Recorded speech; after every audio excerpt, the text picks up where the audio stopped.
श्री राधे। आज राधा रानी सेवा यात्रा से हम आपको दर्शन करवाएंगे ब्रज 84 कोस में आज चिंताहरण महादेव का।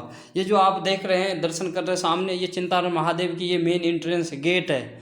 और ये जो आप दर्शन कर रहे हैं यही जो ब्रज 84 कोस की परिक्रमा मार्ग है, ये महावन गोकुल के अंतर्गत आते हैं। और ये इनका अंदर के कॉम्प्लेक्स है मंदिर की, बहुत सुंदर दर्शन है। ये यमुना जी के तट पर आप लोग दर्शन कीजिए, यमुना जी का कितना सुंदर व्यू है।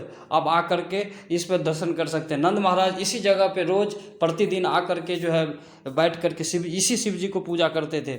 और शिव जी का नाम चिंताहरण महादेव क्यों पड़ा? क्योंकि यही नंद महाराज जी इस शिव जी को पूजा करते थे और पूजा करके नंद महाराज की जो चिंता थी उन्होंने चिंता मिट गई, तो इसीलिए इस महादेव का नाम चिंताहरण है। जब आप लोगों को भी कोई मानसिक रूप से कोई यदि चिंता हो, आध्यात्मिक रूप से चिंता हो कि हमें भगवान की प्राप्ति करना है, भगवान की भक्ति चाहिए, सारे आध्यात्मिक चिंता जो है यहाँ पे भगवान भोले दूर कर देते हैं। क्योंकि भोले हमेशा जो है भगवान कृष्ण और राम की आराधना करने रहते हैं, इसलिए वैष्णव नाम यथा सबको। तो आइए चलिए हम आपको दर्शन करवाते। देखिए कितना भीड़ लगा हुआ है अभी चिंताहरण महादेव के दर्शन करने के लिए, जल चढ़ाने के लिए। तो आइए चलिए हम चलते हैं मंदिर में, आपको हम सुंदर से दर्शन करवाते हैं। इस लाइन पे बने रहिए। ये देखिए यही चिंताहरण महादेव जी है। और चिंताहरण महादेव जी का दर्शन करके आप लोगों को भी जीवन सफल हो जाएगा। प्रार्थना कीजिए महादेव जी को कि आपका भी कोई यदि चिंता हो तो आपका सारा चिंता ये दूर करें। देखिए जब शिव जी से आप प्रार्थना करते हैं तो आप धन दौलत की मत मांगिए, धन दौलत 2 दिन में ख़त्म हो जाएगा। लेकिन आप शिव जी से आप यही मानिए कि हमारा चिंता जो है भगवान की भक्ति में लगाइए। हमारा जीवन कहाँ बीतते जा रहा है, मैं भगवान कृष्ण की भक्ति और राधा रानी की भक्ति नहीं कर रहा हूँ। तो इसीलिए ये आप जब इससे आप प्रार्थना करेंगे तो आपको तुरंत इच्छा पूरा करेंगे। क्योंकि इसी शिव जी को आराधना करके नंद महाराज जी ने ये जो आप जानते हैं जो अखिल ब्रह्मांड नायक भगवान कृष्ण है उनको अपने पुत्र के रूप में प्राप्त किए। तो ये जो है इनकी दर्शन है बहुत सुंदर से। देखिए कितने लाखों हजारों श्रद्धालु आकर के सब इस पे जल चढ़ाते हैं। तो ये बहुत दयालु शिव जी है, इसको दर्शन कीजिए। दर्शन करने से जो है आपका जीवन सफल हो जाएगा। और हम चाहते हैं कि राधा रानी सेवा यात्रा सबको आप सब जगह के दर्शन करवाएं।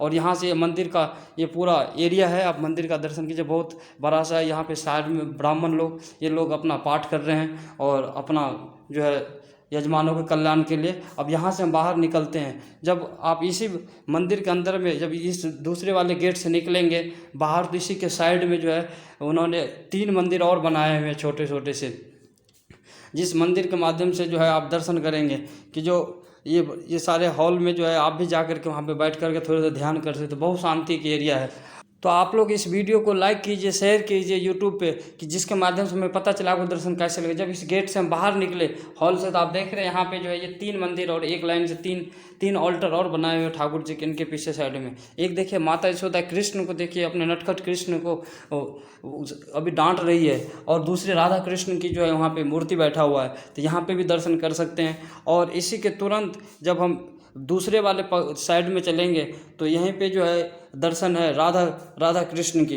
एकदम सेपरेट बिक रही है, राधा कृष्ण की दर्शन है। और तीसरे में चलेंगे तो तीसरे में जो दौ दयाल जी बलदाव जी की दर्शन है बहुत सुंदर काले स्वरूप में, और दौ दयाल जी के दर्शन करेंगे। एक छोटा सा आप जो है शनिदेव जी का दर्शन कीजिए, मंदिर के अंदर है। और अब कथा सुनिए यहाँ पे। यहीं पे जो है ये जगह जो है, जब नंद महाराज जी को जब संतान की जब प्राप्ति नहीं होते थे तो नंद महाराज जी ने साधु संतों को बुलाया और उनको खूब जम करके उन्होंने खिलाया और चकाचक दक्षिणा दे करके पूरे साधु संतों को संतुष्ट किया।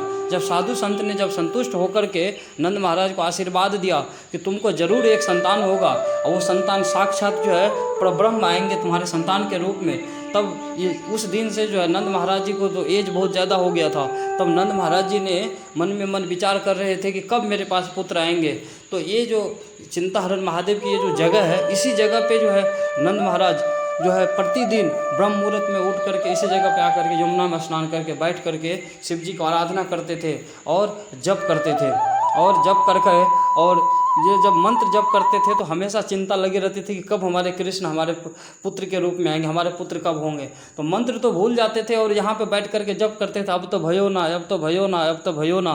तो इसी के कुछ दिन बाद जो है जब संतान होने वाले तो उससे पहले नंद महाराज ने अपनी छोटी बहन को पहले अपने घर पे बुला ली माता यशोदा की देखरेख करने के लिए, ये 84 खंबा में। और इसके बाद जो है जब कृष्ण जब हुआ तो कृष्ण रात्रि के समय में मथुरा से ला करके इस 84 खंबा में रखा गया। जब सुबह के समय में जब उनकी बहन उठ करके जब उसकी सफाई करने के लिए जब घर में गई तो माता यशोदा देखती है वो तो सोई हुई है और इसके बाद कृष्ण जो है इतने में उसका नज़र पड़ता है कि यशोदा माता के साइड में, और देखते हैं कि नीलमणि सा बहुत सुंदर सा बालक पड़ा हुआ है।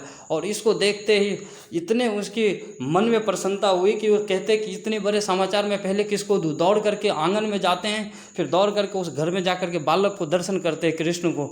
ऐसे में मन में उनकी खुशी की प्रसन्नता नहीं रही, और सबसे पहले दौड़े दौड़े आए कि नहीं, मेरे भैया बड़ी आस लगा करके बैठे हुए नंद महाराज, पहले इनको बताऊंगा। और उन्होंने महाराज नंद के पास आकर के इसी चिंताहरण महादेव पे जब बैठ के जप करते थे, यहीं पे आकर के उन्होंने सबसे पहले इसी स्थान पे जो है सुनंदा ने आकर के नंद महाराज की छोटी बहन ने समाचार दिया।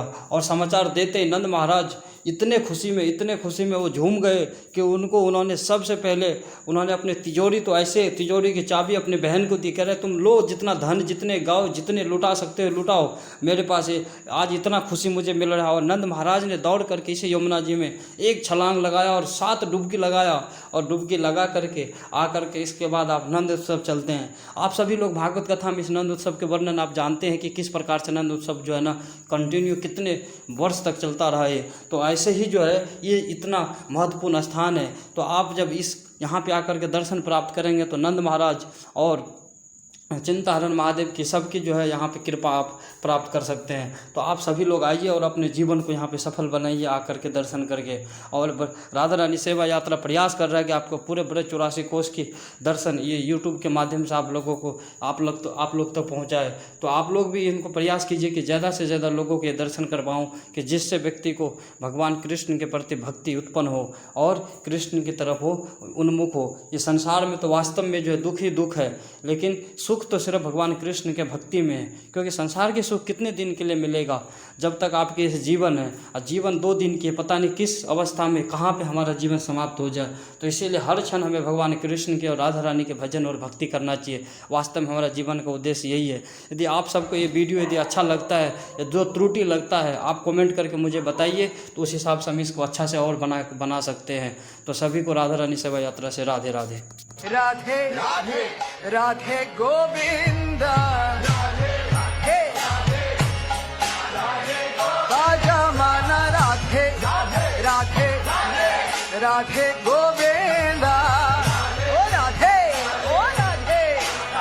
बाजा माना राधे राधे राधे गोविंद।